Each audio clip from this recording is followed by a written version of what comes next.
ఆయన మీడియాలో చేసిన కృషికి మీరు చూస్తే అనేక అవార్డులు వచ్చాయి. బీడీ గోయంక గాని, యుద్ధ వీరు గాని, ఇలాంటి అవార్డ్స్ అన్ని వచ్చాయి. ఇది కాకుండా మీరు ఒకసారి చూస్తే అనేక యూనివర్సిటీలు గౌరవ డాక్టరేట్లు ఇచ్చారు. కడాన గవర్నమెంట్ ఆఫ్ ఇండియా అత్యంత ఉన్నత పురస్కారం పద్మ విభూషణ్ ఇచ్చి గౌరవించారు. ఈ గౌరవం మీరు మనందరం కూడా గుర్తుపెట్టుకోవాల్సింది. ఆయన చేసిన సేవలను గుర్తుపెట్టుకుని, సమాజానికి ఆయన చేసిన కాంట్రిబ్యూషన్ గుర్తుపెట్టుకుని ఈ అవార్డ్స్ వచ్చాయని చెప్పి కూడా నేను మీకు తెలియజేస్తున్నాను.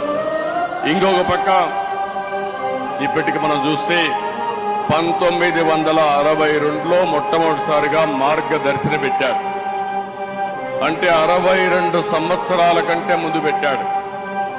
ఎన్నో రంగాల్లో అనేక సమస్యలు వస్తాయి, కానీ ఈ రోజుకి ఎప్పటికీ మార్గదర్శిని దాన్ని ఎవ్వరు కూడా ఒక్క అపవాదేసే పరిస్థితిలో లేరు. ఎన్నో ప్రభుత్వాలు ప్రయత్నం చేశాయి, దెబ్బతీయాలని ప్రయత్నం చేశాయి. అదే సమయంలో మీరు ఒకసారి ఆలోచిస్తే ఎవరైతే మార్గదర్శిలో షేర్ హోల్డర్స్ ఉంటారో, పెట్టుబడి పెడతారో, వాళ్ళందరినీ ఏదో ఒక విధంగా బెదిరించాలని, నమ్మకాన్ని పోగొట్టాలని ప్రయత్నం చేశారు.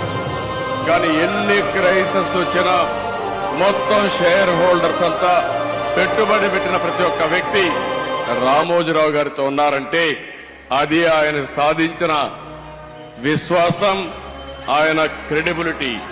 ఆ విషయాన్ని మనం గుర్తుపెట్టుకోవాల్సిన అవసరం ఉంది.